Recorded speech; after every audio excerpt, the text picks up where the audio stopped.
eu vou falar sobre o elemento uno e sobre Svabhavá e a caixa. Muito do que vocês já têm visto, na verdade, nesse longo estudo da doutrina, né? Acho que já faz o quê? Quase 2 anos, que o Luiz Paulino, o Marcelo Luz, a Graça e outros têm feito excelentes apresentações e têm conduzido excelentes estudos da doutrina secreta, das cartas dos Mahatmas.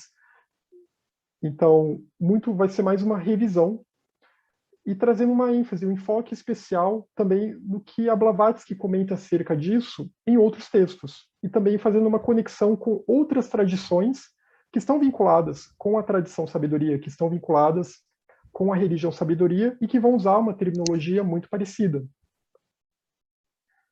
Então, sobre o elemento uno, se a gente for voltar à carta 15 do Mahatma K, e eu peço desculpas porque aqui eu não estou usando a edição em português, eu estava usando uma edição em inglês.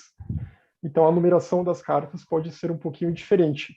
Eu estou usando aqui a edição de Pasadena, que eu acho que tem algumas diferenças na numeração em relação à edição brasileira, né, a edição que está publicada pela editora Teosófica, que também é excelente. Eu apenas escolhi essa outra porque era mais fácil de encontrar em PDF. Então, nessa carta, o Mahatma fala: há apenas um elemento, e é impossível compreender o nosso sistema antes que uma concepção correta dele esteja firmemente fixada na mente. Então, esse é o grande foco principal que a gente tem que tentar ter aqui quando busca esses assuntos.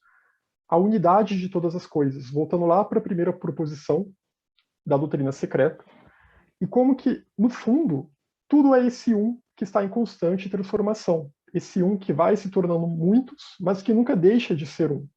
E o problema é que nós confundimos, nós achamos que esses muitos que existem, inclusive a nossa personalidade, né, que é um desses muitos que surge, a gente acha que isso é a verdadeira existência última, que isso é só o que é, e não consegue perceber que, na verdade, o que dá origem a tudo isso é o elemento uno, é a unidade fundamental de todas as coisas, tudo é Atman, e o Atman, o ser, é semelhante a Brahman, é semelhante a é semelhante àquilo que está ainda além da manifestação, que também pode ser chamado de Parabrahman. Nessa carta também, mais adiante, eu não coloquei esse trecho, o Mahatma também vai falar que, às vezes, esse assunto pode parecer um pouquinho repetitivo, né? A gente fica lendo tudo é um, tem o elemento uno, o Atman está em tudo, Brahman está em tudo, aí depois a gente vai ver o Svabhavá também mais adiante, ou Purusha e Prakriti, e daí por diante, né? E tudo pode ficar um pouquinho, pode dar aquela impressão, mas de novo eu estou vendo isso. Mas isso tem que ser fixado na nossa mente, porque a nossa mente ela opera dentro da dualidade, a nossa mente ela opera devido ao poder de avidya, devido ao poder da ignorância fundamental, ou ao poder de Maya na nossa mente, a gente não consegue perceber de fato essa unidade. Por mais que a gente leia e por mais que isso seja repetido, demora muito tempo. Tem que entrar em todo um caminho espiritual de fato para que a gente consiga ter uma percepção direta dessa realidade. Porque senão a gente não consegue manter o que o budismo chama de uma contínua lembrança. A gente sempre esquece dessa unidade. Por mais que a gente leia, 5 minutos depois eu já estou o meu ego já está brigando com os egos alheios, né? Eu já vou estar batendo boca com outras pessoas e eu já vou estar vivendo, já vou viver de acordo com os meus desejos, os meus apegos e daí por diante. Exatamente porque isso não ficou retido na minha mente. E a maneira de reter isso é pelo estudo e pela meditação, pela contemplação. E por toda uma prática de vida, né, que vai cada vez mais nos desligar um pouquinho dos nossos apegos, nos desligar gradualmente dos nossos apegos às coisas que reforçam o nosso senso de separatividade. Então, este elemento, ele é, em termos metafísicos, este elemento uno, um substrato ou a causa permanente de todas as manifestações no universo fenomênico. Então, só há um elemento. Elemento uno, elemento único. Eu sei que tem um probleminha com a palavra uno, né? Porque a palavra uno, ela às vezes dá a ideia de união. Mas se é só um, então como chamar isso de uno? Mas a gente pode pensar que ele é uno também, no sentido de que nessa multiplicidade, ele contém todas as coisas, embora nada o contenha, de fato. Ele está além da possibilidade de ser contido por qualquer coisa que se julgue individual, por qualquer coisa que se julgue ou que tenha a aparência de separatividade. E numa outra carta, essa aqui foi a carta 15, né, dessa edição que eu estou utilizando em inglês, na carta 11, o Mahatma K, essas são cartas que ele escreveu para o Hume, né, que foram escritas para o Hume. Tenha em mente que reconhecemos apenas um elemento da natureza, fora do qual não pode haver natureza, visto que é a própria natureza. Até se a gente for olhar, agora falando da edição em português, aquela carta 88 sobre Deus, que ele vai falar também de Svabhava, e Svabhava pode ser associado a essa natureza. Na filosofia Samkhya, que eu vou tocar um pouco mais nessa escola indiana mais adiante, né, que tem tudo a ver com a terminologia teosófica, com a terminologia da doutrina secreta, se fala muito em Prakriti. Prakriti sendo essa natureza. Prakriti pode ser traduzido como natureza. Essa natureza manifesta. Essa natureza manifesta e que tem essa aparência de separatividade conforme as coisas vão se diferenciando. Então, mas mesmo nessa diferenciação, Purusha, o espírito, está sempre lá, porque essa dualidade entre espírito e matéria, como também nós vamos ver mais adiante, ela é uma dualidade ilusória. Não existe essa dualidade de fato. Tudo é essa unidade, tudo é esse um que está evolucionando, que está em movimento, que está em mudança e está nesse processo. Embora, ao mesmo tempo que ele está nesse processo, há uma parte dele que está alheia a tudo isso. Há uma parte dele que é sempre permanente, que é sempre indestrutível, que é sempre pura. Então, ao mesmo tempo em que toda essa manifestação nós podemos dizer que ela é Atman, como a gente vai ver em textos vedantinos, porque o Atman está em tudo, ao mesmo tempo o Atman também não está em lugar nenhum, porque essa essência prístina, essa essência pura, ela está fora desses movimentos da manifestação. Ela está fora desses choques que ocorrem na diferenciação do senso de dualidade e de multiplicidade. É a pura vida, é a vida una fluindo por tudo e ao mesmo tempo continuando pura e continuando uma só. Continuando como esse sopro único. E como o Akasha, né, agora falando do Akasha, então ele falou a natureza, que é a própria natureza com N maiúsculo, que em sânscrito pode ser associado com a palavra Prakriti. E como o Akasha permeia todo o nosso sistema solar, todo átomo é uma parte sua, permeia o espaço e é o espaço. Essa natureza, ela se manifesta nesse espaço e ela é ao mesmo tempo também esse próprio espaço. Há muitas possibilidades de tradução da palavra Akasha, porque há níveis de Akasha, como nós veremos aqui mais adiante. Mas a gente pode pensar em Akasha como aquele espaço fundamental onde a manifestação vai entrar em cena. A gente pode pensar, de certa forma, se a gente vamos entrar num teatro e que vai ter a encenação da manifestação, a encenação do Manvantara, o espaço é aquele teatro em que nós estamos. Pulsa, esse elemento uno, ele pulsa como que em sono profundo durante o pralaya. Esse elemento uno, ele se recolhe durante o pralaya, porque ele é a face manifesta da unidade fundamental de todas as coisas, da essência única de todas as coisas. Como o pralaya é uma não manifestação, é um recolhimento da manifestação, então a laya se recolhe nesse ponto, né? Por isso que é um pralaya. Então ele entra nesse sono profundo, fica latente. Do nosso ponto de vista, claro, né? Do ponto de vista do pralaya, é complicado usar essas categorias de descanso, movimento, porque isso está além do que a nossa linguagem consegue conceber de fato. Mas no Manvantara, durante o Manvantara, é o proteu universal, é a natureza sempre ativa, é a natureza sempre em movimento, é a força una sempre em transformação. É, novamente, na linguagem da escola Sankhya, é Prakriti, essa matéria indestrutível, essa substância indestrutível, que está sempre nesse processo de transformação. E que, nos seus níveis mais sutis, ela é imaterial, né? A gente fala matéria entre aspas, tem que tomar cuidado com essa palavra matéria, porque em geral a gente tende a associar matéria com esse nosso plano das formas, com o plano Rupa no budismo a gente nem está no reino Rupa, a gente está no reino ainda abaixo, né, que é o reino do desejo, que é ainda mais denso. Mas seja com as formas mais sutis ou com as formas mais concretas com as quais nós temos contato, Prakriti está além disso. Prakriti, em sua origem, digamos assim, é Mula Prakriti. Ela é a pré-manifestação, de onde virão os três logos, como vocês já estudaram bastante aqui na doutrina secreta. Vai ter aquele primeiro logos, que é uma primeira luz manifestada. Aí tem o segundo logos, em que aí a gente começa a ver a divisão entre Purusha e Prakriti, começa a ver já uma diferenciação entre espírito e matéria, mas ainda também num nível muito sutil, ainda não é num nível que a gente consegue, que nós conseguiríamos chamar de matéria, tendo em vista que a gente tende a associar matéria como coisas tangíveis, ou coisas que a gente experiencia pelos nossos sentidos, isso está além de tudo isso. E o terceiro nível, o terceiro logos, que aí é o nível da ideação cósmica, e é quando os protótipos das formas que vão surgir na manifestação começam a surgir. É quando as inteligências começam a entrar em ação por meio da força ígnea. Isso tudo, a força ígnea está em ação, né? Forrat está em ação.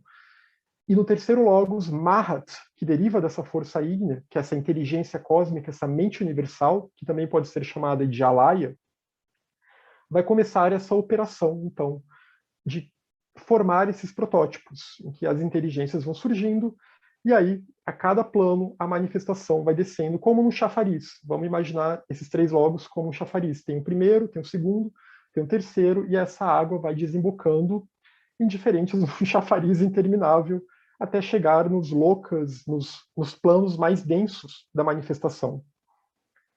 E tudo isso, esse elemento uno, então, sempre pulsando. Esse elemento uno, que é Prakriti, que é Svabhava, que é Prakriti Purusha, porque o Atman está lá, o Atman está lá sendo a base de tudo isso. O ser está sendo a base de toda a vida. E mais especificamente sobre Svabhava, na carta 15, é dito que pode ser chamado de a vida infinita. Aqui ele está relacionando o Svabhava com o elemento uno, também é uma carta do Mahatma K para o Rio, em que ele associa isso, esse elemento uno, essa força da manifestação, essa força que é a força da própria natureza, é a própria natureza com N maiúsculo, é a vida infinita e fonte de toda a vida visível e invisível. Em suma, é Svabhava. E a gente vai ver mais ou menos quais são as possíveis traduções dessa palavra mais adiante. Mas então vamos pensar aqui em possíveis sinônimos para Svabhava, conforme estão nas cartas dos Mahatmas. Vida infinita, fonte de toda a vida visível e vida invisível também, né? Aqueles outros planos que nós não conseguimos acessar, aqueles planos sutis e sutilíssimos. Se você seguir o budismo do norte, o budismo Mahayana, né, sempre bom lembrar que esse é o budismo enfatizado pelos Mahatmas, o budismo que enfatiza a senda gradual, o budismo que enfatiza o compromisso, o voto do Bodhisattva, o voto da compaixão, de atuar em prol de todos os seres, a senda dos Bodhisattvas, o budismo que enfatiza Bodhicitta. Bodhicitta, a mente desperta, Bodhicitta, a mente que está preenchida pela luz de Bodhi. Por isso, o eu já saiu de cena e é uma mente plenamente altruísta. Bodhicitta é altruísmo. Então, é o budismo que enfatiza o altruísmo, como mostra muito bem a Voz do Silêncio. Então, se você seguir o budismo do norte, o budismo Mahayana, e chamá-lo de Adibudji, a inteligência suprema e toda permeante, aqui a gente pode associar isso com Mahat, como eu falei, como aquele terceiro logos, ou Alaya, né, aquela força ígnea, que é a força ordenadora do cosmos. É a força, então, é aquela inteligência que vai fazer com que as outras inteligências surjam. As outras inteligências, na verdade, são agentes de Mahat. Não é que Mahat seria como um deus. E tudo isso a gente tem que pensar que são tentativas de explicar um mecanismo que está além da linguagem, está além da concepção humana. Então, vamos sempre tomar cuidado com essas palavras, inteligência, mente, consciência. A gente tenta explicar a partir do nosso referencial humano. Mas, em fato, tudo isso são outras coisas que não podem ser ditas da forma como elas realmente são. Então, a gente tenta o melhor pelas limitações da linguagem humana. Mas, de qualquer forma, então, essa inteligência ordenadora, suprema e toda premiante, com sua divindade periodicamente manifestada, que é Avalokiteshvara, nessa carta 15. Então, Avalokiteshvara, aqui eu trouxe uma imagem, que também é uma deidade que no budismo, mais tradicionalmente, é muito associado com a compaixão.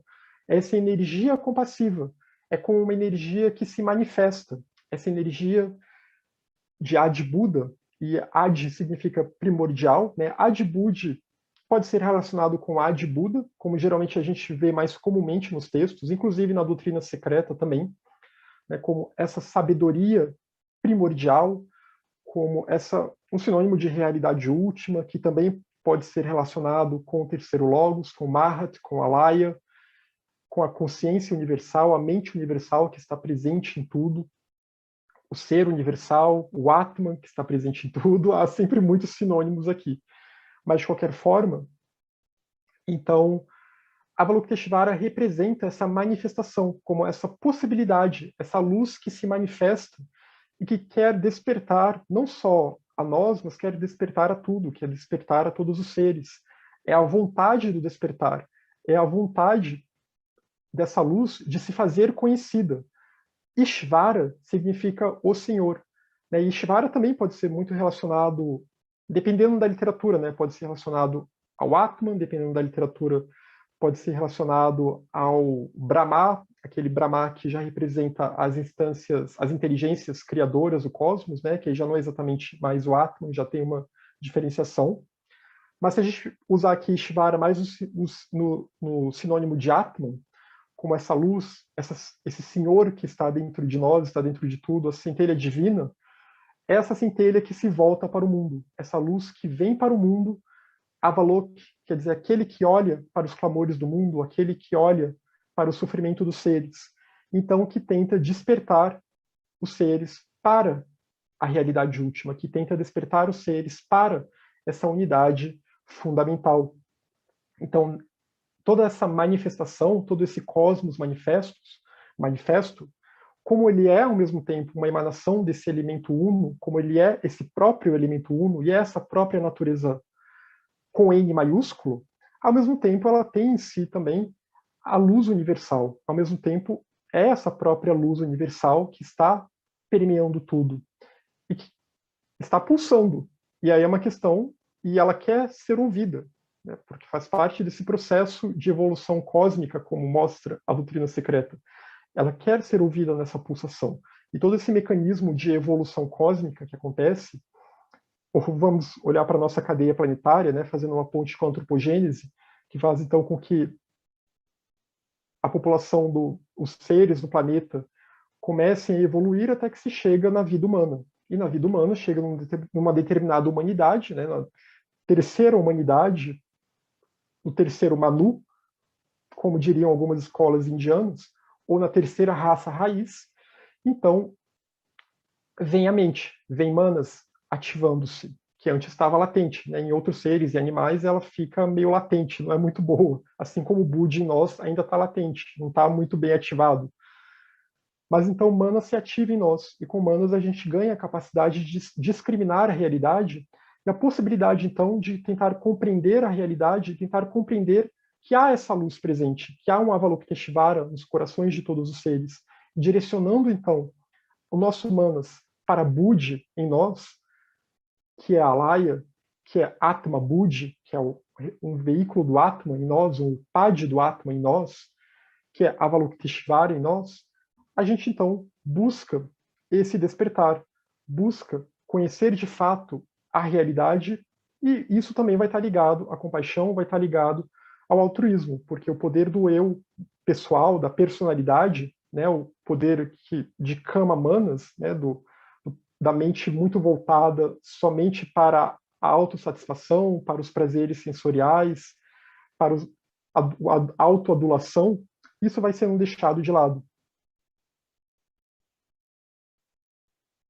O Svabhavá dos budistas Svabhavikas da Índia, né, as cartas dos Mahatmas falam bastante desses budistas Svabhavikas, como sendo budistas que admitiam a existência de um Svabhava, porque nem todas as escolas budistas posteriores vão necessariamente admitir isso, ou até podem admitir, mas em suas vertentes mais internas. A gente vai ver que tem exceções, como eu vou mostrar mais adiante. Então, o Svabhava dos budistas Svabhavikas da Índia é força e movimento. Svabhava é isso. Svabhava é essa força e movimento, é essa pulsação, é esse movimento da manifestação, dessa luz que está preenchendo e que é a base de toda a vida da manifestação. E lembrando esse trecho que está...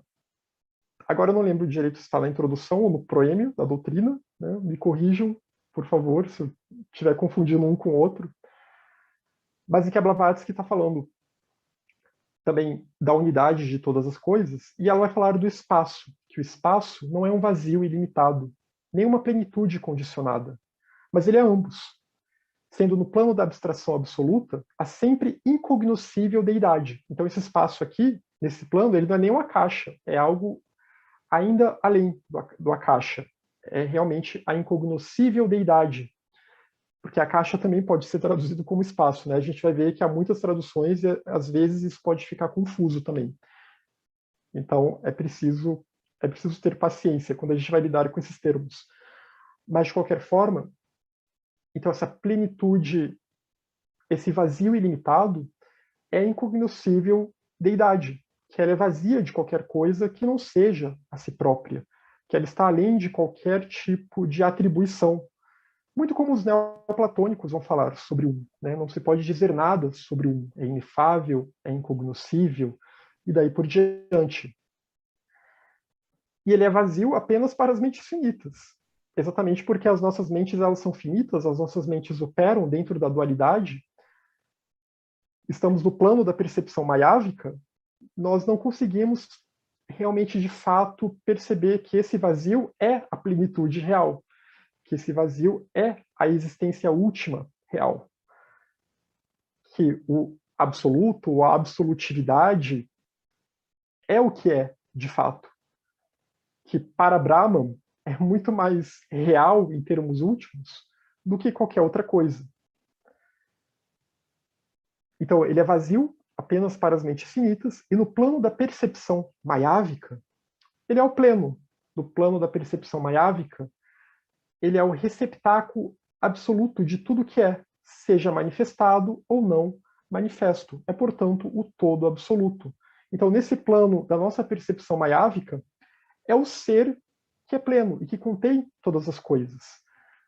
É o Atman que é semelhante a Brahman. Então, é esse vazio, e desse vazio, desse ser, né, e desse espaço, aqui nesse sentido, do proêmio, vai surgir um outro espaço, como nós vamos ver mais adiante, que é o Akasha, e que pode ser associado também com Mula Prakriti. E sempre lembrando que o método da doutrina secreta é do geral para o particular. Por isso que eu gostei do Luiz ter sugerido falar do elemento uno, porque a Blavatsky ela fala isso na introdução. E como também aquele trecho que eu mostrei das cartas dos Mahatmas. A gente tem sempre que pensar que há um elemento uno, há uma unidade fundamental, há um que permeia tudo e que ao mesmo tempo é esse tudo e ao mesmo tempo está além desse tudo.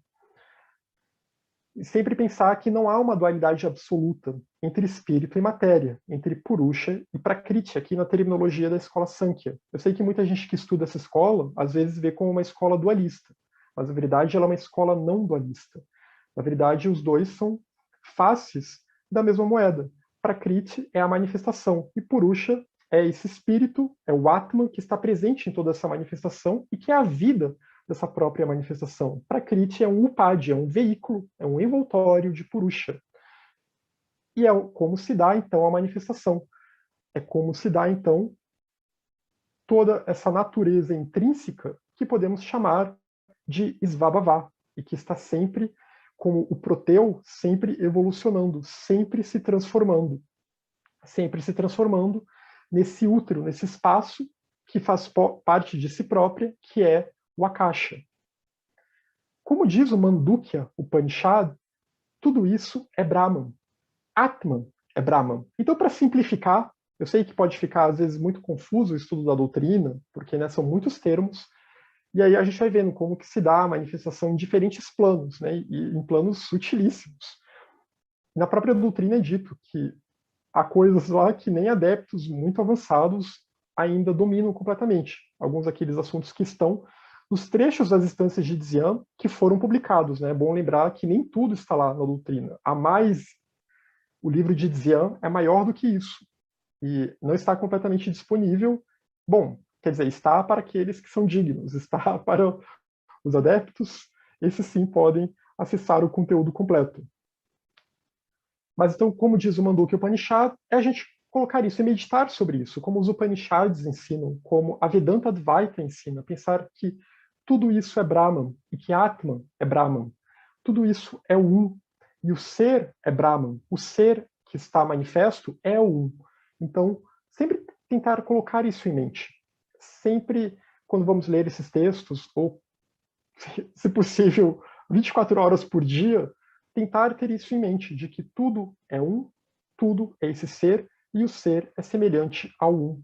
E essa é a base de toda a vida e a base de toda a existência.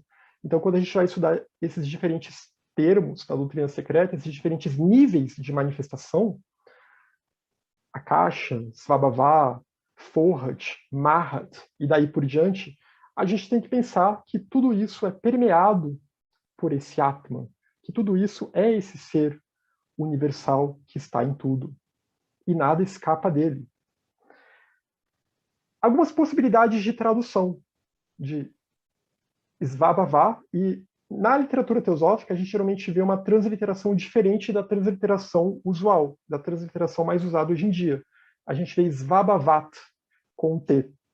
Tem até estudos do David Regal que ele compara e ele realmente não conseguiu achar um texto publicado em sânscrito, né, que contivesse esse tipo de transliteração, com esse T, né, tivesse alguma letra diferente. Mas é como a gente vê nas instâncias de Dzyan, vê nas cartas dos Mahatmas, nas cartas até vê com W no lugar do V, né, porque esse V aqui, esse SV em sânscrito é uma coisa entre o V e o U, e por isso às vezes se translitera com o W, Sva, Sva, é meio complicado para a gente pronunciar, mas então Svabhava é a natureza, pode ser traduzido como natureza, natureza própria, autoexistente. No budismo vai ser muito usado nesse sentido de natureza própria, aquilo que é autoexistente, existência inerente, natureza inerente ou natureza intrínseca. Na cosmologia da escola Sankhya, Svabhava, como eu já disse antes, é relacionado a Prakriti, e Prakriti que contém Purusha.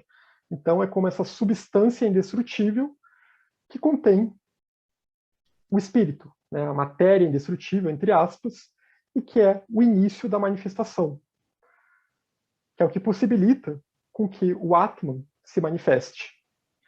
E no budismo, Svabhava também será relacionado à natureza Buda indestrutível, então ele já vai ser relacionado ao próprio Atman, presente no coração de todos os seres. Há uma vertente do budismo que vai sim afirmar a existência do Atman. E há uma classe de sutras que vão falar que todos os seres têm uma natureza Buda, em sânscrito, o Tathagata Garbha, a semente do Tathagata, semente do Buda, semente da iluminação, não é Buda aqui no sentido de pessoa, né, de um Buda, mas todos nós temos um Buda latente dentro de nós, no sentido de todos nós temos essa luz que nos possibilita chegarmos a esse estado. Todos nós temos essa luz de Adi Buda presente em nós. Então, isso é a natureza Buda. Isso vai ser chamado de Svabhava como sendo a verdadeira natureza de todos os seres, a verdadeira natureza intrínseca. E também vai ser associado a Parinishpana.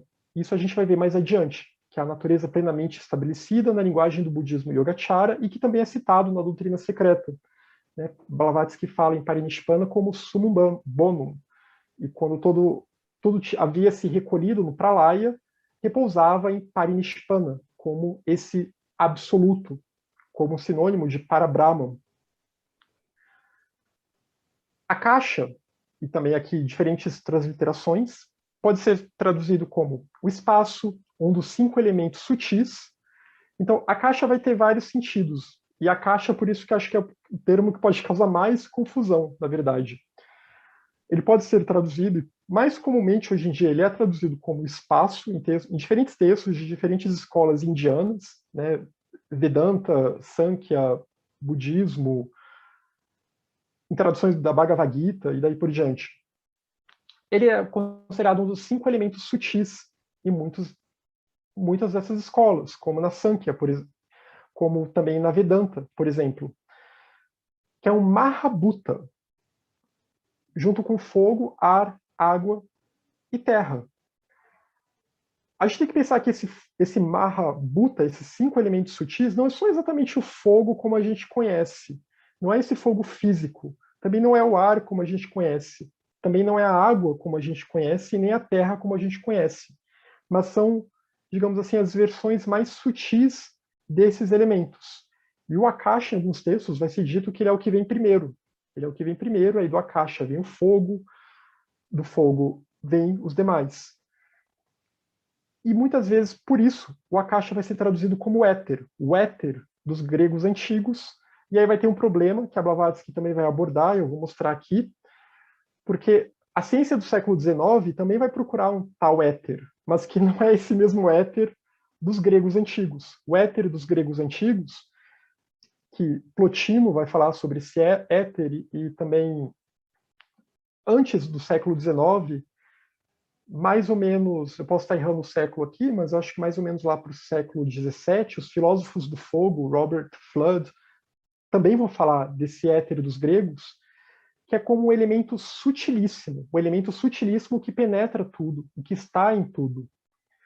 Então, que não é exatamente o mesmo éter que depois a ciência do século XIX vai buscar, e eu acho que até a ciência, alguns cientistas do século XX vão relacionar com o chamado plasma, como um outro estado da matéria, porque esse éter dos gregos antigos e dos filósofos do fogo é uma força ígnea, é uma força ígnea que está presente em tudo e que permite que a vida venha à existência, que permite que haja vida, que permite que haja manifestação. Por isso também ele às vezes é associado com o próprio fogo, como no caso dos filósofos do fogo. Como o fogo, a chama primordial, o fogo primordial. Então aqui a gente já tem uma outra definição de Akasha. Akasha também pode ser associado à luz astral, que também é um outro assunto que dá muito pano para manga para discussão na literatura teosófica. A luz astral muitas vezes era entendida como aquele ponto em que tudo está registrado. Então, a Blavatsky, por exemplo, ela acessava informações na luz astral, né? Tudo que é feito, tudo que está manifesto, tudo está registrado nessa luz astral. E os protótipos desse mundo em que nós vivemos também estão nessa luz astral. É um ponto meio intermediário. E eu vou trazer uma passagem sobre isso mais adiante. Só que o Akasha de que falam as instâncias de Dzyan está além do éter, está além da luz astral. É mula prakriti, como a Blavatsky explica. Como a gente vai ver, eu vou retomar um pouquinho das instâncias rapidamente. A gente tem até as 9 horas, né, Luiz? Há uma... Sim, Bruno, até às 9. Ah, ok, eu estava achando que era 8h30, eu já estava ficando preocupado. Então, até as 9 estamos aqui. O Pralaya só vem depois das 9. Então, há uma relação. A gente tem sempre que lembrar, quando a gente está lidando com esses termos em sânscrito, que há uma relação da terminologia em sânscrito, que a gente vê na doutrina secreta, né, dos ensinamentos das instâncias de Dzyan, com o budismo Yogacara, que também é mencionado na Voz do Silêncio, mas também no volume 1 a Blavatsky menciona bastante essa escola, que surgiu institucionalmente, digamos assim, entre aspas, no século IV, com os tratados de Maitreya, com os textos de Asanga e daí por diante.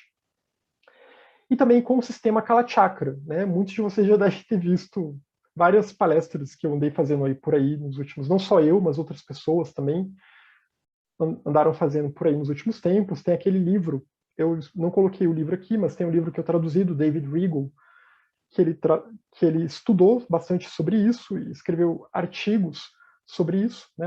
Os livros secretos de Blavatsky e a tradição sabedoria.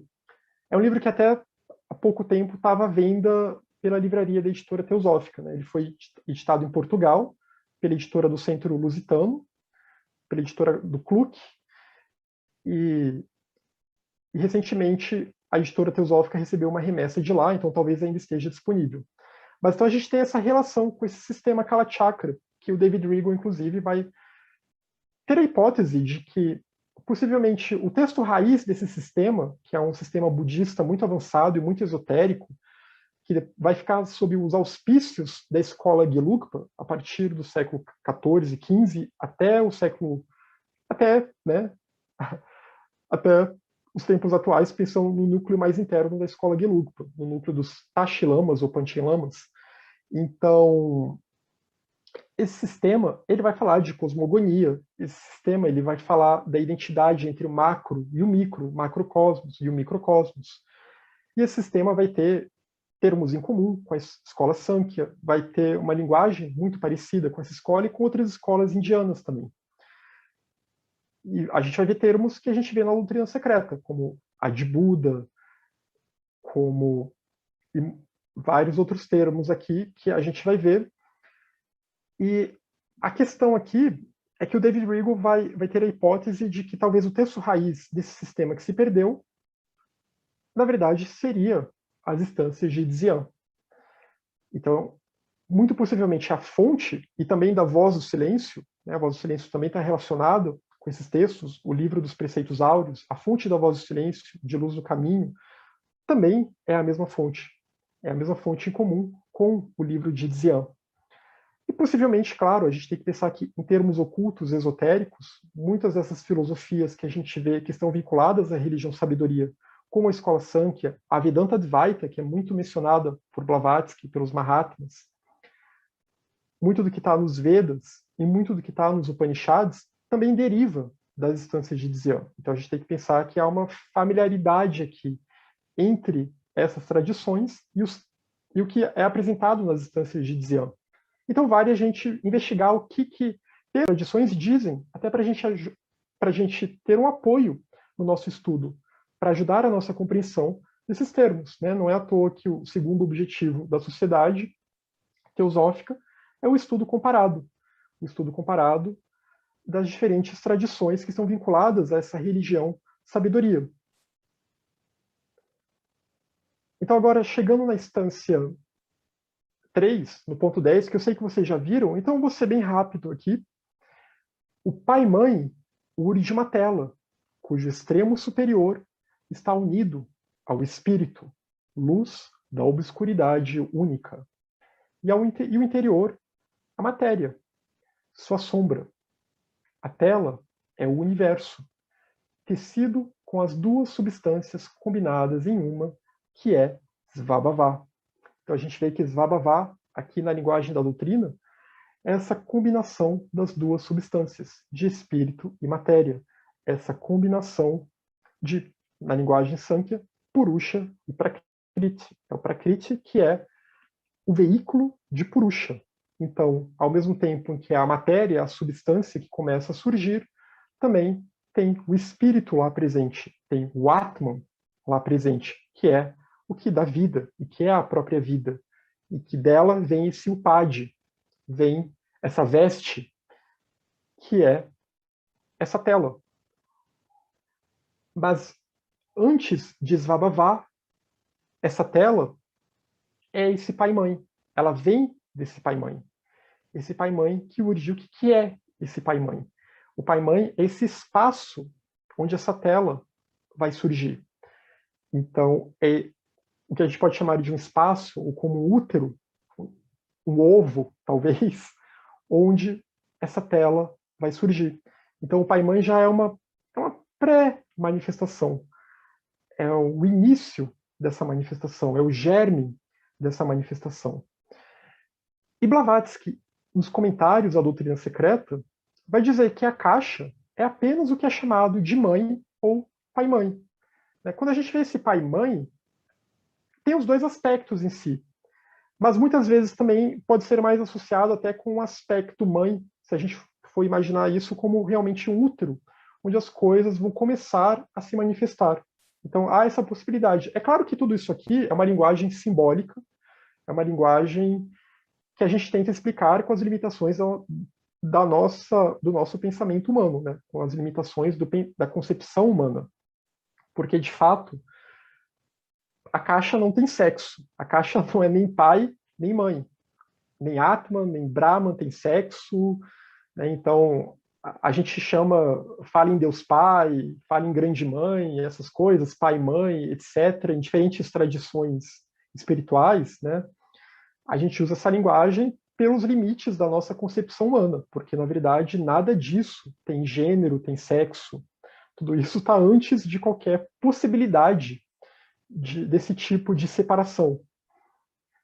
Então, a caixa é apenas o que é chamado de mãe, ou pai e mãe, simbolicamente. Né? Ela fala, chame-o como quiser, porque alguém estava perguntando para ela o que era a caixa. E a caixa é algo perfeitamente homogêneo, esse é a caixa aqui.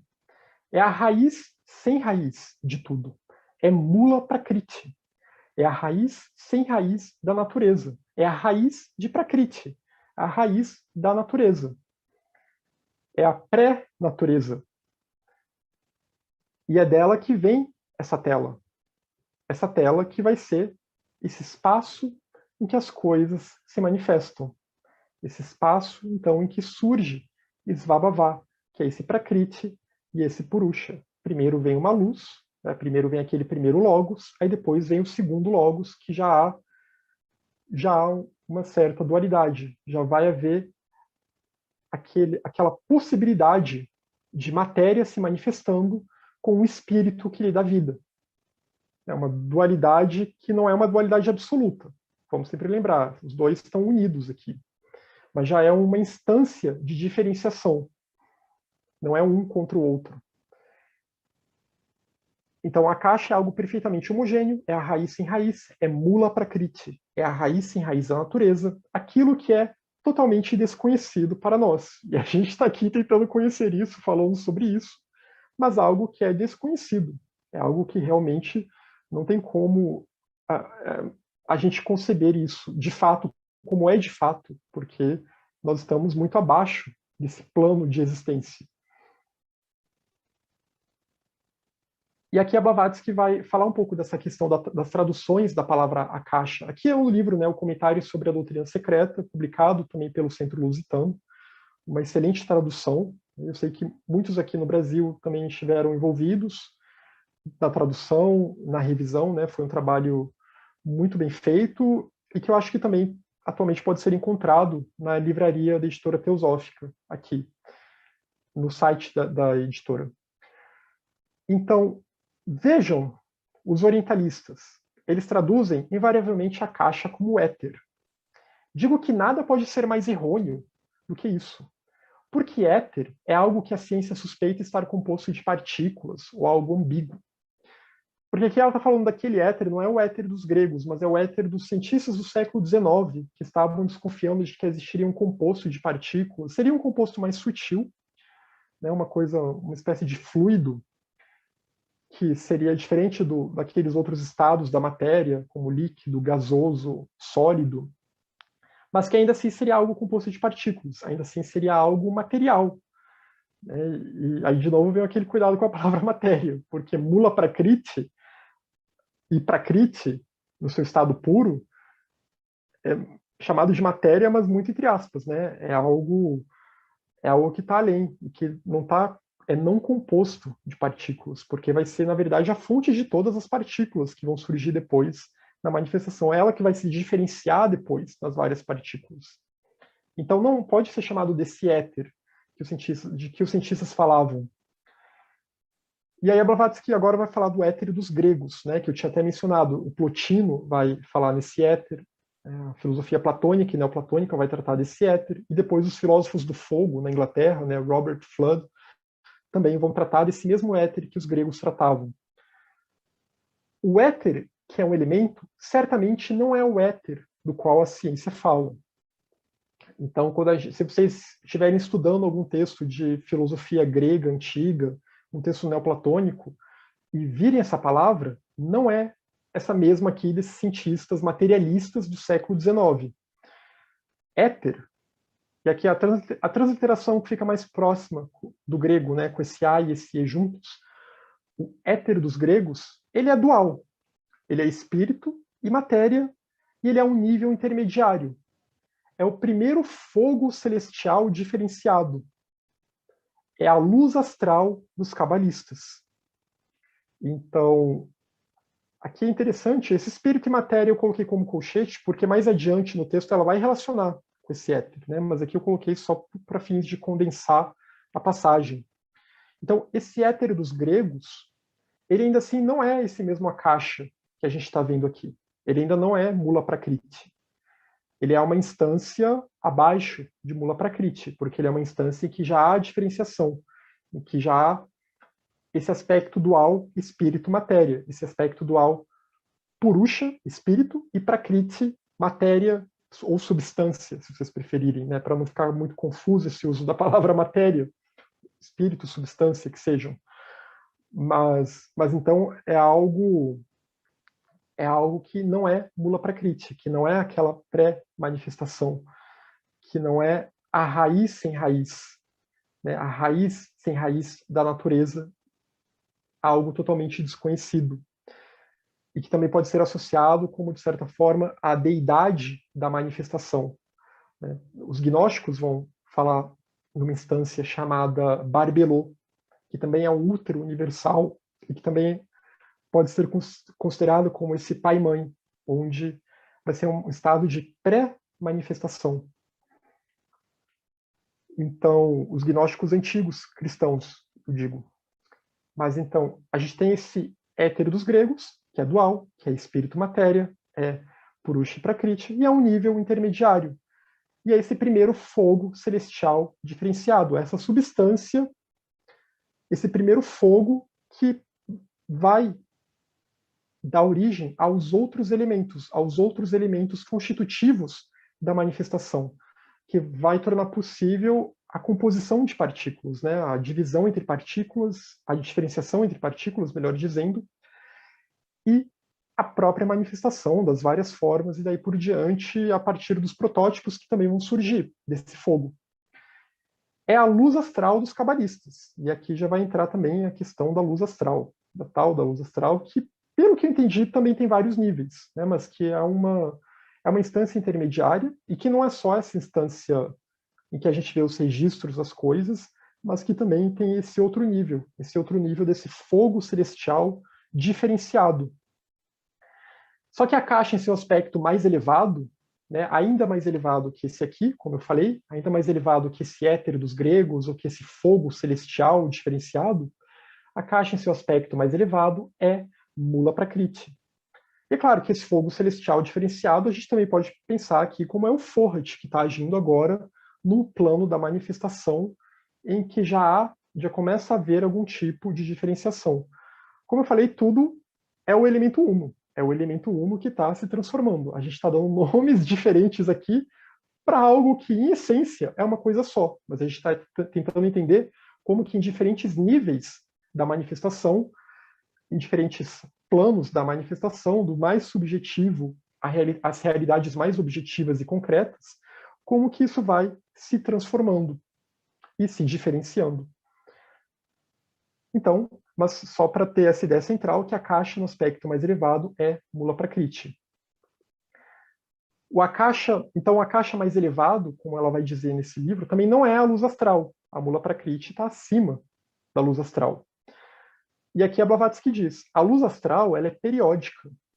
A evolução toma os seus protótipos da luz astral. Contudo, a luz astral toma sua representação dos planos superiores e os apresenta inteiramente de cabeça para baixo. Então, há um plano da luz astral, um plano mais baixo da luz astral, em que vai começar a haver um espelhamento daqueles planos mais elevados. Eu tinha dado o exemplo do chafariz, né? A realidade surgindo como um chafariz. Aí agora a gente coloca esse chafariz em cima de um espelho e a gente vai ver um chafariz invertido. Nosso mundo, nosso plano, está nesse chafariz invertido. Então, toma sua representação dos planos superiores ou do superior, né? Esse plano está em parênteses, mas a gente pode pensar em planos superiores ou do superior, da realidade superior. E os apresenta inteiramente de cabeça para baixo. Assim como um espelho, ela inverte tudo, ela inverterá tudo. É o espaço intermediário no qual está Sofia Akmor. Sofia Akmor, aí por isso que eu até fiz a ponte com o gnosticismo antes, falei de Barbelô como sendo mula prakriti, porque realmente vai ter uma instância mais baixa da manifestação, que é essa instância de Sofia Akmor, que é esse aspecto da sabedoria, né? Sofia é representada como uma deidade feminina, como uma deusa. Isso é algo que é anterior aos próprios gnósticos cristãos, né? Algo que fazia parte do mundo grego antigo, do mundo helênico. Mas então é esse espaço intermediário que essa sabedoria, ela é uma sabedoria que estaria, digamos assim, na linguagem dos gnósticos, ela estaria em queda. Ela estaria em queda porque agora ela vai engendrar um mundo que é um reflexo invertido daquele plano superior. Então é um mundo que vai ser, não vai ser tão, não vai ser tão Sat Chit Ananda quanto aquele mundo superior, né? A gente vê muitos indianos falando que a realidade última ela é Sat, é a seidade pura, é o ser puro, é Chit, é a consciência pura, é Ananda, é a bem-aventurança pura. Só que quando a gente vai para os planos mais densos, os planos mais materiais, mais diferenciados, onde a força da separatividade vai ser maior, esse senso de bem-aventurança vai começar a diminuir. E não é à toa, então, que o budismo vai proclamar a primeira nobre verdade, porque nessa separatividade que nós estamos, a gente age de forma iludida, a gente age de forma que nos traz insatisfação e que nos traz sofrimento. E não só nós humanos, na verdade, todos os seres que estão nesses planos da existência. Eles estão acometidos por isso. Porque esse plano, ele é um reflexo dos planos superiores. Nós temos ainda que ganhar a consciência para fazer com que essa luz dos planos superiores realmente possa resplandecer nesses planos inferiores. O livro A Gnose de João, o Apócrifo de João, vai falar bastante sobre isso, né? Sobre a cosmogonia gnóstica, a cosmogênese dos gnósticos antigos, os primeiros discípulos de Jesus. A Alaia Dúlios traduziu esse texto, então eu recomendo esse livro, porque tem tudo a ver com a cosmogênese gnóstica, com a cosmogênese da doutrina secreta. Tanto com a cosmogênese, a gente vê pontos em comum, como eu fiz aqui algumas relações, mas também com a antropogênese também. Então é um texto muito interessante que, para vocês que estudam a doutrina secreta, vale muito a pena estudar esse texto. Num outro texto da Blavatsky, agora voltando sobre o Akasha, num outro texto da Blavatsky, que é um texto de instruções, né, são notas que uma discípula dela, Alice Cleader, que era membro do grupo interno, ela anotou, e está num livro que seria um livro de instruções do grupo interno, que era um grupo de 12 pessoas, 6 homens e 6 mulheres, 13 contando a Blavatsky, em que ela deu ensinamentos, muitos ensinamentos em relação à doutrina secreta também. Né? Foi um grupo que funcionou bem no final da vida da Blavatsky em Londres. E nessas notas da Alice Cleader, a gente vê algumas coisas que a Blavatsky teria falado sobre o Akasha, que confirmam um pouco do que a gente já viu aqui, também de trechos de outros livros dela, né, do comentário da doutrina. A caixa está na raiz da manifestação de todos os sons. A caixa, que a gente tem que pensar que a caixa ao mesmo tempo é mula prakriti, mas de a caixa também vai vir o éter, né? Vai vir aquela diferenciação, aquele fogo primordial, aquela diferenciação que vai ser espírito e matéria, purusha e prakriti, e também vai ser a luz astral, que já é um plano mais intermediário entre os planos superiores e o nosso plano, e onde os protótipos, então, vão surgir, né? E isso vai ter muito a ver com o poder do terceiro logos, o poder de Mahat, e daí por diante, da ideação divina. Mas tudo isso continua sendo permeado por a caixa, porque a caixa é esse espaço onde as coisas surgem. A caixa, então, Mula Prakriti é a pré-manifestação, mas também é esse espaço onde está contido tudo, e é a própria natureza, é a Prakriti onde está tudo. E que é tudo também. E que também é um veículo de Purusha, que também está em tudo, e que também é tudo. Um veículo do Atman. Purusha e o Atman são sinônimos, espírito. com E maiúsculo. Então, a caixa está na raiz da manifestação de todos os sons. O som é uma vibração da caixa. É dito na cosmogênese, né, que a primeira manifestação pode ser entendida como sendo um som. Não é à toa que há muita importância se dá aos mantras, às sílabas sagradas, nas tradições orientais e também em outras tradições ocidentais. Né? O som como sendo aquele primeiro, entre aspas, pensamento do Logos que faz com que o cosmos se manifeste. Então, o som é essa primeira vibração. E todas as vibrações têm os seus sons. Conforme mais vibrações vão surgindo, a vibração vai se transformando em outras vibrações, haverá diferentes tons dessas vibrações, diferentes tons vibratórios. E tudo isso tem essa ligação com a caixa. Toda a natureza é uma caixa de ressonância, isto é, a caixa é a caixa de ressonância da natureza. Isso soa até engraçado falando rápido, né? A caixa é a caixa de ressonância da natureza. Então a gente pode pensar que esse espaço em que as coisas estão, o espaço da manifestação, esse útero da manifestação em que nós estamos, esse ovo cósmico, ele é como uma caixa de ressonância. E as vibrações, então, estão lá surgindo a todo momento. Estão a todo momento, cada transformação, cada movimento é uma vibração, é um tom vibratório. Mula Prakriti é a caixa, como já havia sido dito antes, e Mahat é o aspecto positivo de Akasha. Então, voltando àquela questão dos 3 logos, né? Primeiro tem Mula Prakriti, que é essa pré-manifestação, e aí vai ter o segundo logos, que é Purusha Prakriti, já tem uma diferenciação matéria e espírito, a gente já sabe mais ou menos como vai ficar a manifestação, né? Que vai ter uma substância que vai servir de invólucro para o Atman, e que emana do próprio Atman, então não é como se ela fosse uma coisa realmente separada desse Atman.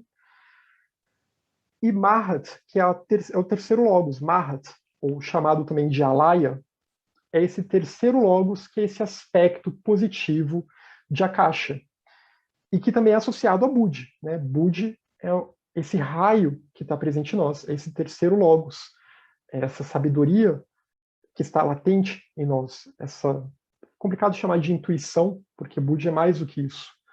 Mas essa potência de iluminação, esse Atma Budi presente em nós, é associado à Alaya em nós, como diz a voz do silêncio, é associado a esse terceiro logos. E porque é dele que vem a manifestação, e ele que vai ligar, então, todas as coisas manifestas. Dele vem os protótipos. Mahat, a mente divina, a inteligência cósmica e a outras traduções, é esse aspecto positivo, então, de Akasha. É esse aspecto positivo em que agora o espaço vai ficar cada vez mais preenchido. O ovo áurico também é a caixa e tem 7 níveis. O ovo áurico também vai ser associado com a caixa. Né? Lembrando que o ovo áurico é a nossa aura.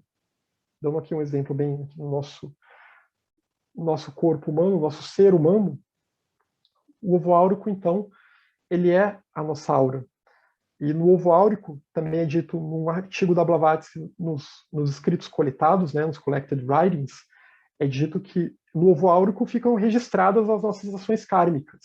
Né? Então, as nossas ações de pensamento, palavra e ação, elas estão lá registradas nesse nosso ovo áurico. Ele também é uma emanação desse Akasha. O terceiro logos e Mahat são um só. Né? Eu tinha falado de Mahat como esse aspecto positivo de Akasha, e Mahat e o terceiro logos são um só. E o mesmo que a mente universal, Alaya. A mente universal, consciência universal, há várias traduções possíveis. E não é a nossa mente aqui, é algo que é chamado de mente por convenção. Porque é esse princípio que vai ser ao mesmo tempo a base da ordenação cósmica, da diferenciação dos protótipos, das formas e daí por diante, e ao mesmo tempo é um princípio que está em tudo, porque esse princípio é em nós o Atman latente em nós. É o ser latente em nós nesse plano aqui que nós estamos. O Samkhya Karika, de Ishvara Krishna, né? Como eu falei, a escola Samkhya vai tratar muito desses assuntos, e esse texto aqui, que vai comentar os ensinamentos, a base da escola Samkhya são os ensinamentos do Rishi Kapila. E Ishvara Krishna já é um personagem posterior que vai escrever, então, quais são os principais pontos dessa doutrina que foi trazida por Kapila, que foi desenvolvida, sistematizada pelo Rishi Kapila. Então, todos os órgãos auditivos e também todo som tem sua origem no espaço, tem sua origem no akasha. Então, de novo, aqui a gente vê essa associação, como que os sons têm essa relação com a akasha. E aqui é o akasha mais naquele sentido do éter dos gregos, né? Não o éter da ciência, mas o éter dos gregos. Como então os nossos sons, assim como o akasha também do ovo áurico, já não é mais o sentido de mula prakriti, já é algo um pouquinho mais manifesto. Mas como tudo isso, essa vibração, ela tem sua origem em akasha, ela vem de akasha, ela surge nesse espaço, pensando na manifestação, pensando na natureza, como essa caixa de ressonância, essa caixa em que toda hora há tons vibratórios. E aí vem a questão também, a gente pode tentar transferir isso para a nossa própria vida, né? Como que estão os nossos próprios tons vibratórios, né? Como que nós estamos vibrando, que estamos tentando vibrar em direção à luz do Atman, à luz do espírito, ou estamos vibrando de forma a cada vez mais nos separarmos e nos desligarmos disso, cada vez mais nas trevas da ignorância, da separatividade. Na Bhagavad Gita vai ser dito, né, e a Bhagavad Gita tem muito a ver com a Sankhya, né, se eu não me engano, acho que até uma sessão da Bhagavad Gita que é chamada de Sankhya Yoga. O ar se agita por toda parte, sem deixar de estar contido no akasha. Né, nada escapa desse espaço, o espaço da manifestação, sem afetá-lo em nada. O akasha é imóvel e em tudo penetra. Nada escapa do akasha, nada escapa desse espaço onde as coisas se manifestam, desse espaço que vem de Mula Prakriti, que é a própria natureza, é a própria Prakriti, em que o ser se manifesta, em que Purusha se manifesta. Aqui uma imagem, né, de Krishna e Arjuna, Krishna aconselhando Arjuna, e lembrando que o Krishna também ele pode ser associado ao Purusha, falando aqui da linguagem Sankhya, né? Ou, como eu tinha falado, de Avalokiteshvara, é a centelha divina em nosso coração. Né? Krishna não é um personagem como um deus pessoal para ficar sendo idolatrado. Krishna é o Christus em nós, é a centelha divina presente em nós, é a alaya presente em nós, é a possibilidade da nossa libertação do samsara. Os elementos sutis, vai ser dito agora um trecho do Viveka Chudamani, de Adi Shankara. Os elementos sutis são akasha, ar, fogo, água e terra, entendendo-se aqui os princípios mais elevados desses elementos. Né? Como eu tinha falado, aquela questão dos 5 elementos, os Mahabhuta, que a gente vê em muitas tradições indianas, não se trata aqui do akasha e desses outros elementos sendo aquele éter dos cientistas, sendo o plasma dos cientistas, ou sendo o fogo com o qual a gente tem contato no nosso mundo fenomênico sensório, mas são elementos mais sutis, que são a base, são as origens desses elementos que a gente conhece no nosso plano. E o akasha, como eu falei, sempre vem em primeiro. Né? E, de novo, não é o akasha mula prakriti aqui é o akasha já no sentido mais diferenciado, né? Já naquele sentido daquele que também pode ser chamado de um fogo primordial, que vai dar origem aos outros elementos, inclusive a um fogo mais sutil que vai dar origem ao nosso próprio fogo. Então, o akasha, ar, fogo, água e terra, entendendo-se aqui os princípios mais elevados desses elementos. Como o espaço, o akasha, eu preencho todas as coisas interiores e exteriores. Então, aqui no Atma Bodha, do Shankara, que é um outro texto muito importante dele, a gente vê que aqui ele já está falando do akasha como o espaço da manifestação. Esse espaço da manifestação que preenche todas as coisas interiores e exteriores. Aqui ele está falando, esse eu seria como se fosse o Atman falando. Então, como o espaço que está em tudo, né, nada escapa ao espaço, toda manifestação está nesse espaço, o Akasha é o espaço da manifestação, o espaço onde se dá a manifestação, o Atman preenche todas as coisas interiores e exteriores, todas as coisas que estão dentro de nós e fora de nós. O Atman está em tudo como essa vida una, com essa pulsação universal da vida una. Sem mudança, o mesmo em tudo, todo o tempo. Eu sou puro, sem forma, sempre livre e puro. Então, o Atman, ele não muda. Né? Nesse espaço do Akasha, as coisas estão sempre em transformação. Prakriti está sempre em movimento, a força está sempre em movimento e as coisas são impermanentes. Nós temos ciclos de manifestação, de recolhimento, assim como os seres também nascem, envelhecem, morrem, renascem e daí por diante. Mas o Atman não. O Atman, ao mesmo tempo que ele preenche tudo isso, ele é sem mudança. Ele é o mesmo em tudo e a todo tempo. Ele é puro, sem forma, sempre livre. E, novamente, tinha a palavra puro aqui. Acho que deve ter sido um lapso meu. Mas a questão aqui, então, é que nesse espaço básico dos fenômenos, o Atman está sempre lá. O Atman está sempre presente. E esse espaço, como eu já disse antes, é uma veste desse Atman. O Akasha é o espaço em que o Atman pode se manifestar, o que o ser pode vir à manifestação por meio de Prakriti, por meio da natureza manifestada. Esses dois livros que eu citei aqui, o Adi Shankara, né, o Vivekachudamani, publicado pela editora Teosófica, sempre vale a pena revisitar esse texto, e o Atma Bodha completo, a tradução completa, está presente nesse livro do professor Alberto Brum, que é o Atma Yoga, Shankara, a Vedanta Advaita e o Atma Bodha, que é um estudo sobre Shankara, a Vedanta Advaita, contém também outros textos, como o Mandukya Upanishad, mas contém também a tradução completa desse outro texto do Shankara, que é o Atma Bodha. No Taittiriya Upanishad, que se eu não me engano já é um dos Upanishads mais posteriores, é dito: de Brahman surge o Atman.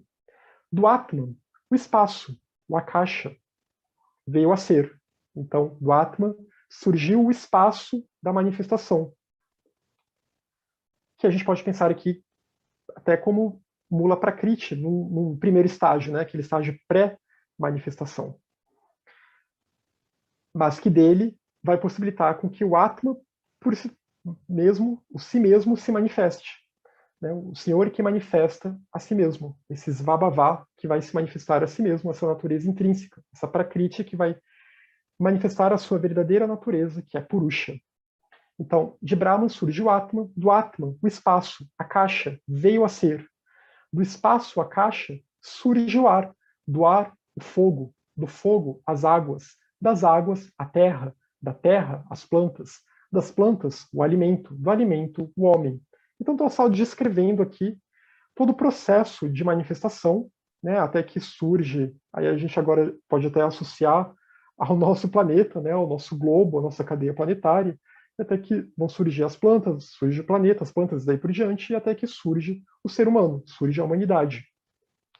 Claro que aqui está bem reduzido, né, não fala dos animais, dos outros seres que também surgem aqui. O alimento e do alimento, o homem, né, aquilo que nutre o homem, as plantas. Aqui até já está dando a dica, né, que o alimento do homem é as plantas. Já está dando a dica de que o ser humano ele nasceu para ser estritamente vegetariano e não para se alimentar de outras coisas. E agora indo para a instância 3, né, eu falei bastante sobre o Akasha, e agora então a gente vai começar a ver um pouquinho mais sobre Svabhava. Então vocês já entenderam que o Akasha ele pode ter diferentes sentidos aqui. Mas o sentido que a gente vê nas instâncias é o sentido de Mula Prakriti, de a raiz sem raiz da natureza, né? Aquela pré-manifestação, aquilo que vai ser quase como um primeiro ponto, mas que ainda não é exatamente o primeiro ponto, ainda não é exatamente o primeiro logos, né? A primeira luz que surge, mas que já é aquele espaço, aquele útero em que as coisas vão se manifestar.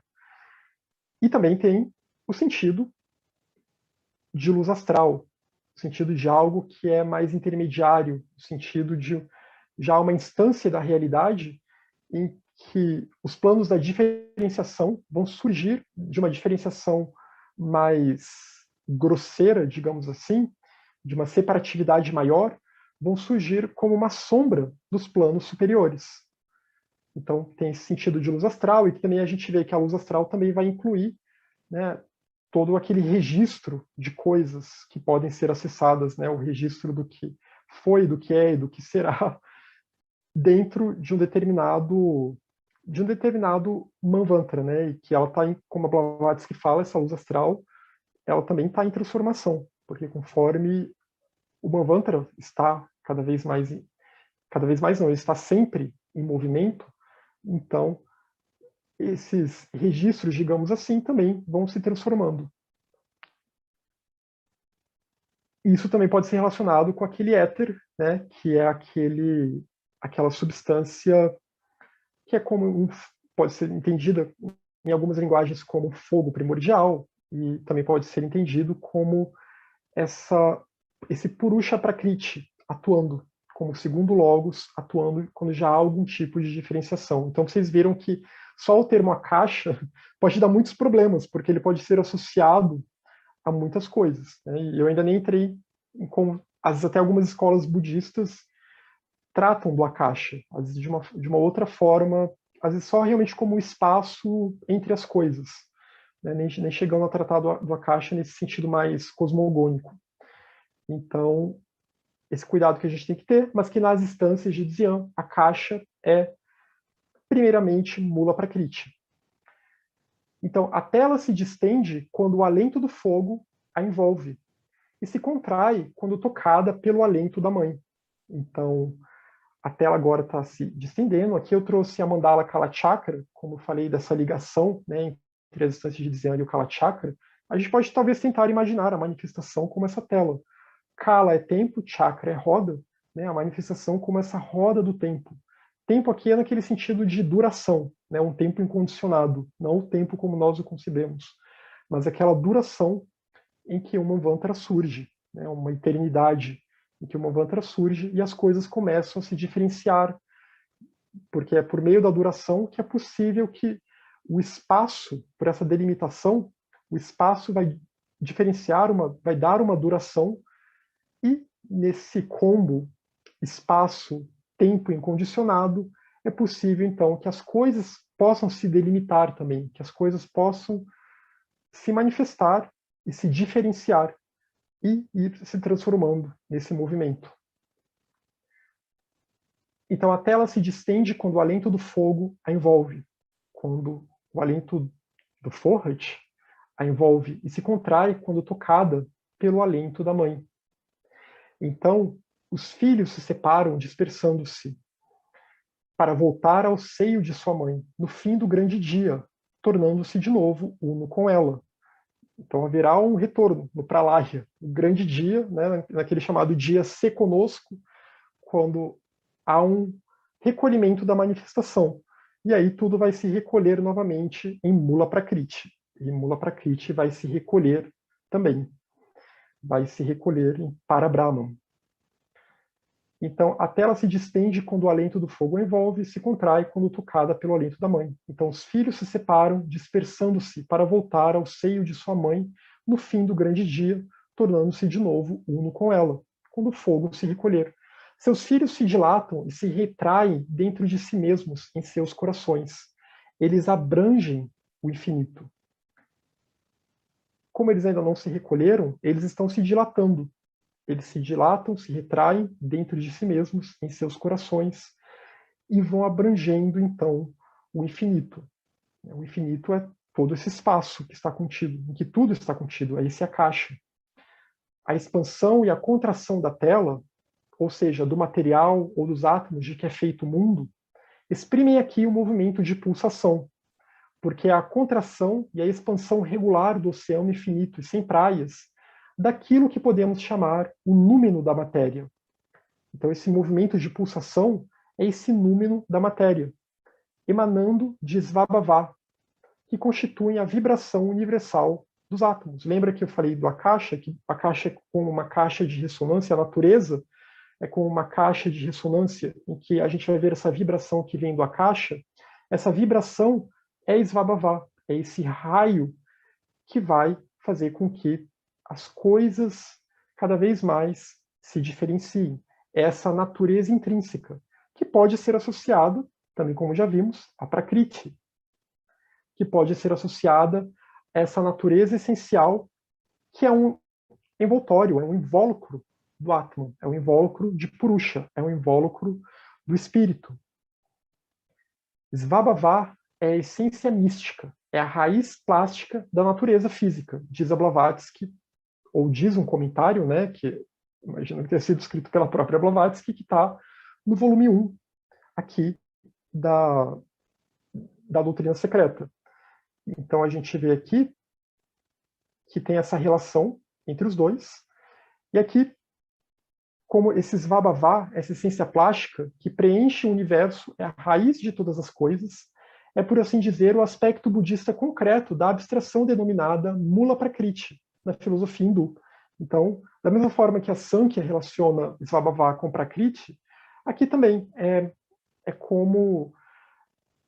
Mula Prakriti é mais uma abstração, né? Porque é uma pré-substância, substância pré-cósmica, na verdade, como se chama. E Svabhavá já é essa substância em ação, essa essência plástica que está, é o proteu que a gente viu na Carta dos Mahatmas. Os místicos chineses fizeram-na sinônimo do ser, né? Que ao mesmo tempo, no nosso plano, isso se manifesta como também sendo aquilo que é o Atman em si, essa substância una, indestrutível, que está sempre em mudança, mas que ao mesmo tempo tem um espírito que a tudo penetra.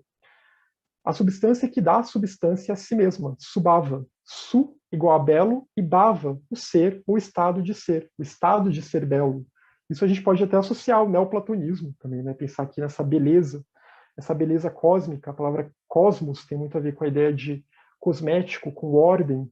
Então, essa beleza do ser, essa beleza do um que se manifesta, que vem a manifestação via essa substância, né? O que até eu não sou muito especialista em neoplatonismo, né? A Laia Dúlios tem vídeos sobre isso, ela fez mestrado sobre isso, então eu posso até indicar alguns conteúdos dela sobre isso, mas a gente pode pensar muito também no que é dito em alguns textos de Plotino sobre a Afrodite celeste, nesse sentido, como esse estado de beleza que está presente na manifestação, e que não é a beleza física, sensória, que a gente experimenta pelo desejo, etc., mas é realmente a beleza dessa vida una, a beleza do um. No Mahayana Mahaparinirvana Sutra, e agora eu já estou quase chegando ao final, o Tathagata Garbha, a natureza Buda, é a natureza intrínseca, é o Svabhavá dos seres. Então, Svabhavá no budismo também vai ser associado a essa natureza Buda indestrutível, que é, como eu falei, é a Laya em nós, e a nossa possibilidade de manifestação, de iluminação, né? Esse raio que está em nós, esse raio do Atman, ou o próprio Atman que está em nós, e é a nossa natureza intrínseca, é a verdadeira natureza intrínseca que não é individual, né? Não é a minha natureza Buda, é a natureza Buda que está presente em tudo. Garbha é semente, Tathagata é um epíteto para Buda, é aquele que alcançou a compreensão de Tathata, aquele que alcançou a compreensão da realidade tal qual é. Então nós temos essa semente dentro de nós, que é Atma Buddhi, na linguagem teosófica. No Abhidharma Samuccaya, de Arya Sanga, da escola Yogacara do século IV, é dito sobre o Akasha agora. Né? É ausência de forma, é ausência de rupa. Então o Akasha é como esse elemento que ele não é uma forma ainda, é o espaço onde as formas surgem, que é muito parecido com o que a gente tem visto.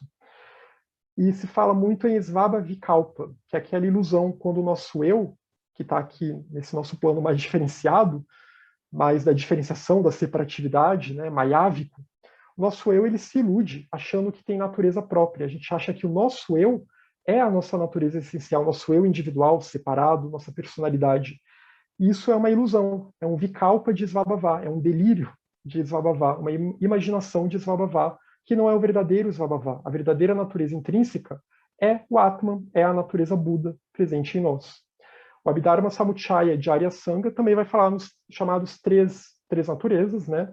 Só para fechar rapidamente, vai falar numa natureza imaginada, que não é o Svabhava real, que é só o mundo como a gente percebe devido aos nossos condicionamentos, e a gente tem contato com os objetos e projeta coisas sobre eles. A natureza relacional, que é Paratantra, que é essa relação sujeito-objeto, é a relação, a interdependência entre as coisas, a inter-relação entre as coisas, que ainda também não é o Svabhava de fato. E a natureza absoluta, que é Parinishpana, como eu já falei, também está na doutrina secreta, que é de fato o verdadeiro Svabhava, é a verdadeira natureza intrínseca, que não é individual, que está presente em tudo, que é indestrutível. No século XIV, no Tibete, surge uma escola chamada Escola Jonan, a tradição Jonan Zalu, e Dopopa Sherab Gyaltsen vai escrever muitos textos sobre isso, foi o quarto abade da escola, e ele vai falar dessa questão de Svabhava. Ele vai falar que tem dois níveis, tem Hangtong, que é o fato de que eu e os fenômenos não temos uma natureza própria individual, né? Não há um Atman individual, então são vazios de natureza própria, vazios de Svabhava, e a Shentong, a realidade última, que é o vazio de outro, que é o verdadeiro Svabhava, é a verdadeira natureza absoluta, é a verdadeira realidade absoluta, melhor dizendo, a verdadeira realidade última, e que é Atman, que é semelhante a Brahman, e que se manifesta nesse espaço, nesse Akasha, que também vem de tudo isso, né, que também vem do próprio Atman, como um veículo, que aí vai surgir Akasha, Mula Prakriti, e aí vai surgir toda a diferenciação, mas esse Atman sempre está lá presente. Essa unidade fundamental sempre está lá presente. E aí, agora sim, para fechar de fato, só para tentar trazer isso para a nossa vida aqui, nosso estudo. Opa, aqui. Então, Blavatsky diz isso no comentário, porque às vezes é uma confusão que acontece em muitas tradições indianas, e pode acontecer em muitos lugares, né? E também pode acontecer, inclusive, às vezes, no estudo teosófico também. Então, é de achar que temos um Atman individual. E aí a Blavatsky diz, você nunca deve dizer o meu Atman. Não se tem nenhum Atman. Esta ideia é a maldição do mundo. Tem sido a produtora deste tremendo egoísmo, este egotismo, dizemos. Nós mesmos, o meu Atman, o meu Budi. Quem somos nós? Porque Budi também não é individual, né? É importante lembrar, como muito lembra a chave para a teosofia. Né? Esse senso de individualidade, ele vem com Manas, não com Budi. Quem somos nós? Não somos nada. Somos algo hoje e amanhã não seremos mais. Não seremos essa personalidade, esse eu, é impermanente. Mesmo isso desaparece no final do Manvantara. Então, a gente está vendo aqui todo esse processo da manifestação, mas lembrando sempre que tudo vai desaparecer no final do Manvantara. E que depois uma nova manifestação surgirá. Então, voltando aqui para aquela passagem do Mandukya Upanishad, sempre tentar colocar em mente que tudo isso é Brahman, que Atman é Brahman, tudo isso é o ser, tudo isso é o um, e o ser é o um. O ser que está presente em tudo é esse um. Então, o Akasha, Svabhava, Purusha, Prakriti, essa relação entre os dois, espírito e matéria, na verdade, tudo isso é esse um, que nos planos mais manifestos vai dar a aparência de ser separado, vai dar a aparência de ser coisas diferentes, elementos diferentes, mas tudo isso emana e irradia desse mesmo um.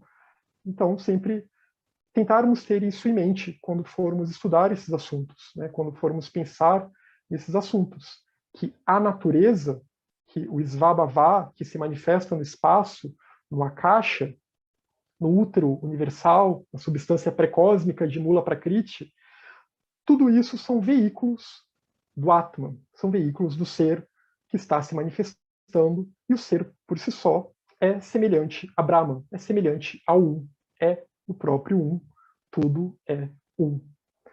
Então, muito obrigado, desculpa ter estourado o tempo em alguns minutos. Aqui, pronto. Então, agora eu volto a palavra para o Luiz. Obrigado.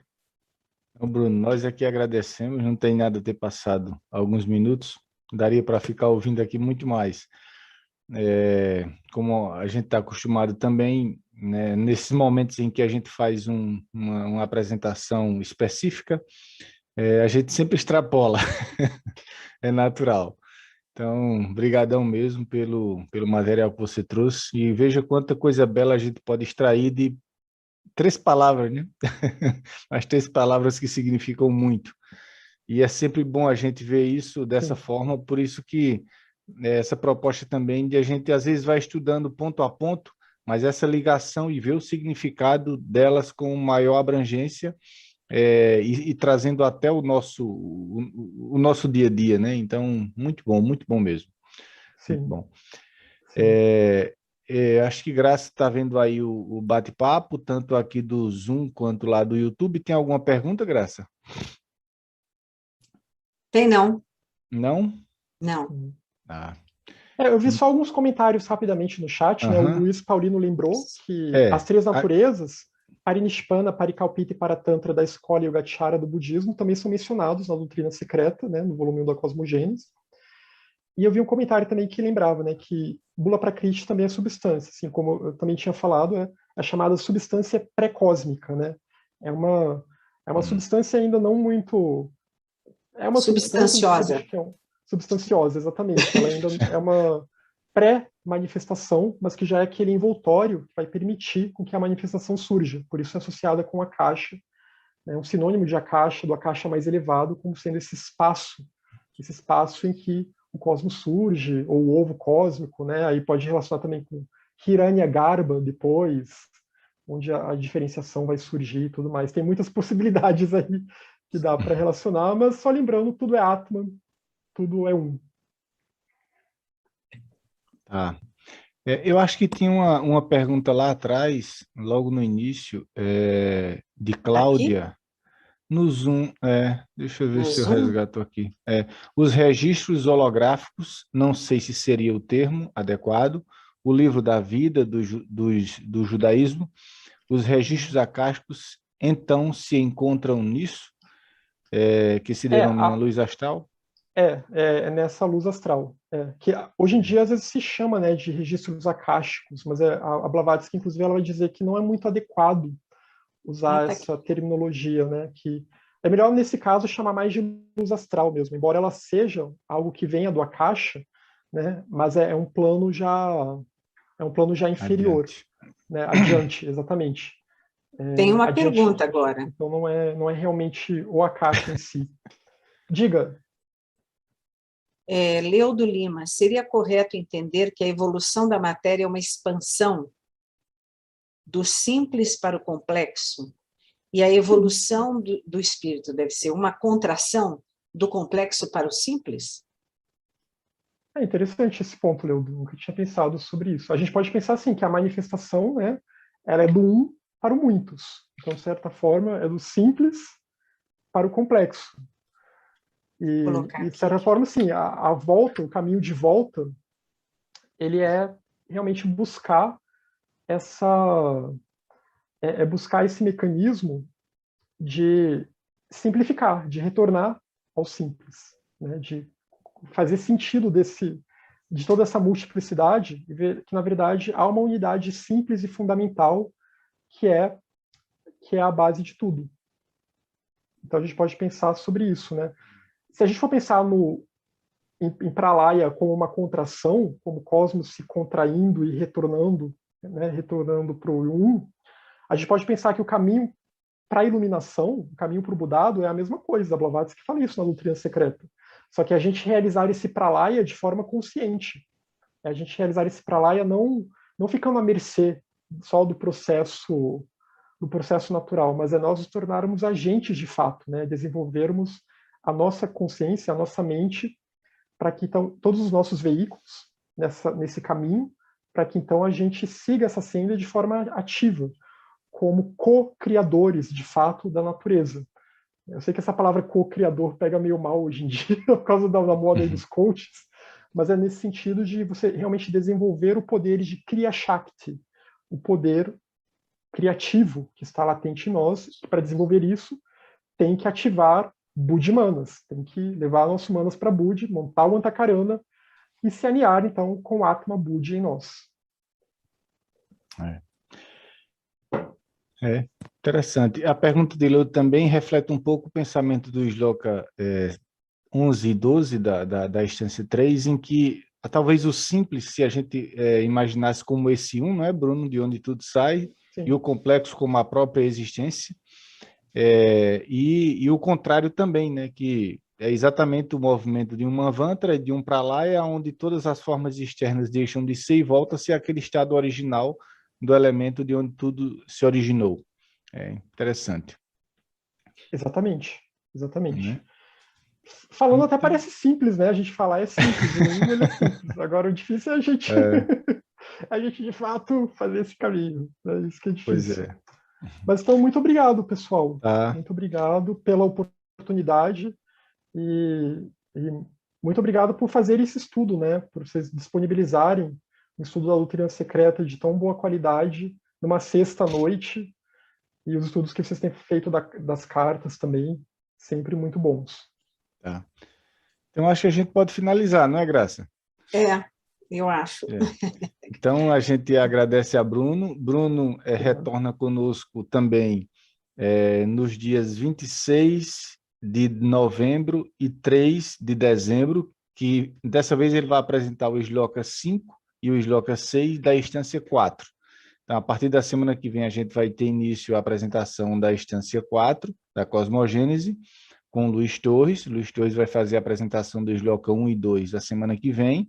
E nos dias 12 e 19 do 10, aliás, do 11, Francinaldo Freire vai apresentar a instância, o Sloka 3 e 4. E aí, no final do mês e no final do mês de novembro e no início de dezembro, Bruno volta conosco. E aí depois a gente tem um fechamento do ano e da apresentação também da instância 4. Então, abração a todos e obrigado por tudo, e a Bruno também. Abraço, boa noite, obrigado. Obrigada, Bruno. Obrigada, Luiz. Obrigada a todos que participaram no Zoom e